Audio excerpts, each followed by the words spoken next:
Well, welcome to the Post Sunday app. Glad to have you with us today.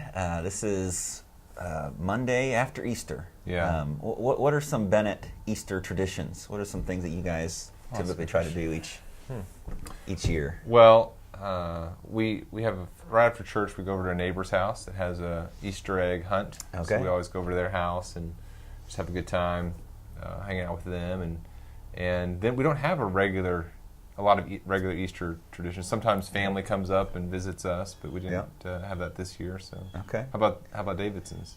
We do a kind of around the house Easter egg hunt. Okay. And got to eat well. Yeah. I love ham. Oh. I have a strange addiction to ham, but What about chocolate? there was quite a few of those I had a ton of chocolate. ingested yesterday. So, What about chocolate ham? so I haven't gone there yet, but maybe next year. I think there's few foods that aren't improved with a little bit of chocolate. Yeah, that's So- true. Have you tried chocolate covered bacon? Side note. No. We actually made that once in our house. And Okay. I don't think we'll do it again. No. Dispel that myth. That's Okay. good. But well, There was also a sermon yesterday. there. And a big worship service, and That's right. Okay. Yeah. Focus It was here. good. Um, It was sweet. Well, yeah, I really loved how the sermon progressed us from, past resurrection, future resurrection, and how that affects today. The present, yeah. Because I think oftentimes it can be very easy to think, future resurrection, that'll happen someday, but, it's not really here now. I just need to apply the word to my life. Yeah. And it's not seen as a part of our Yeah. lives as Christians. So I really enjoyed that. But speaking of resurrections, Yeah. sometimes it's helpful to think through, okay, what's the timing of all this? How does this happen? Yeah. And I know you have this down to a T. No. You know every jot and No, tittle of how this is I going to don't. happen. I don't. Right? So Yeah. enlighten us, though, on your knowledge on that. Yeah, on the so subject. it was one of those things that was in the first draft of the sermon, was to kind of talk about, okay, here's what the future resurrection looks like, and it's just, there's a lot to it, and so I didn't touch very deeply on that. I thought it was better to kind of focus on what's going to happen in that resurrection in terms of who we will be and what we'll do after the resurrection. I think that's more the focus of Scripture a lot of times in terms of motivation. Here's what's going to happen.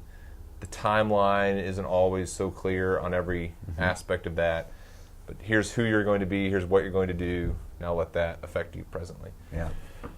We know there's going to be two primary resurrections. In the book of Daniel, Daniel's receiving a message, and it says that the angel's telling David Daniel chapter 12 verse 1. At that time shall rise Michael, the great prince, who has charge of your people, and there shall be a time of trouble, such as never has been since there was a nation till that time. But at that time your people shall be delivered, everyone whose name shall be found written in the book of life. And many of those who sleep in the dust of the earth shall wake, some to everlasting life, and some to shame and everlasting contempt. Okay, so there's two resurrections. Some people are going to awake to everlasting life, and some to shame and everlasting contempt. Now, within that group, that's part of what Revelation calls the first resurrection, we know there's going to be, it seems like Scripture teaches us there's going to be several phases of that first resurrection. For example, the first resurrection, the harvest that's that first resurrection has already started if Christ is part of that. And I think 1 Corinthians 15 tells us that he is. So the first fruits of that harvest of the first resurrection has taken place. The resurrection of the righteous, that first resurrection has taken place, and Jesus Christ was part of that. 1 Thessalonians 4, I believe, tells us about the resurrection of the church, and some believe that that's before the tribulation. Some believe that's before the tribulation. Some believe that it's after. But whatever position a person takes on that, that's still part of that first resurrection. Then, we believe that there's after the rapture and the tribulation period, there's the millennial kingdom, 1,000-year reign of Christ and his saints, and then that includes the resurrection of the Jewish Old Testament saints. So there'll be a resurrection there, and then at the end of the millennial kingdom, there'll be the resurrection of the wicked, the second resurrection. And so it seems like this first resurrection of the righteous, there's going to be several phases of it. There's Christ as the first phase. There's the church. There's some would say the Old Testament saints are separate from the resurrection of the church, and then there's this millennial kingdom. And then I don't know for sure what happens with the saints who are part of the millennial kingdom who die during the millennial kingdom. So they'll say that you become a Christian during this 1,000-year reign and you die. When are you resurrected? Well, I think that perhaps that takes place after the millennial kingdom. But the main resurrection after the millennial kingdom is of the wicked, and Revelation describes that as well. And that's the second resurrection, and you don't want to be a part of that, because that's when people are judged according to their works and thrown into the lake of fire. Yeah. Now, what would you say to someone who attends Bethany? They're like, Daniel, I'm not quite sure I'm there with you. Yeah. Is that okay? Yeah. Well, it depends on where they're not with us, or where they're not with me. And there's a lot of great believers who have different understandings of the exact timing of the rapture or resurrection.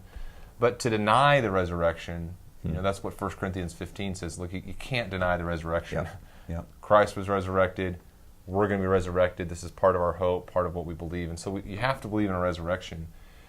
You believe it's going to happen before a rapture or after a rapture, or before millennial kingdom or after millennial kingdom, or that the millennial kingdom is being ushered in already. I mean, those things I think we can have good discussions about, but we don't all have to be on the same page in order to have a right relationship with God. Yeah. So that big rock, that main thing you're saying, boy, you have to believe in resurrection. Right. Yeah. That's the main thing. So that's good. That's good. Well, there's some exciting things coming up in the life of our church that maybe we can talk about in the next Post Sunday app. But with our building project, things there, things coming up there. With our new fiscal year starting May 1st, we're going to be doing some staffing. Hiring and readjusting, things like that. So we're excited. Just it's a fun time in the life of our church. But as far as we both know, we're secure. Like, we'll still be here after the beginning of our fiscal year in May. I'm kind of vying for the senior pastor role. Done. So. Well, this is right now. Let's get this over. Switch seats right now. Yeah. No, I'm glad you're there, and I want you to stay there. And I'm not and vying vice versa for that spot. Yeah. So. It's I think people know how much we love our jobs, how blessed we are, and just I think the addition.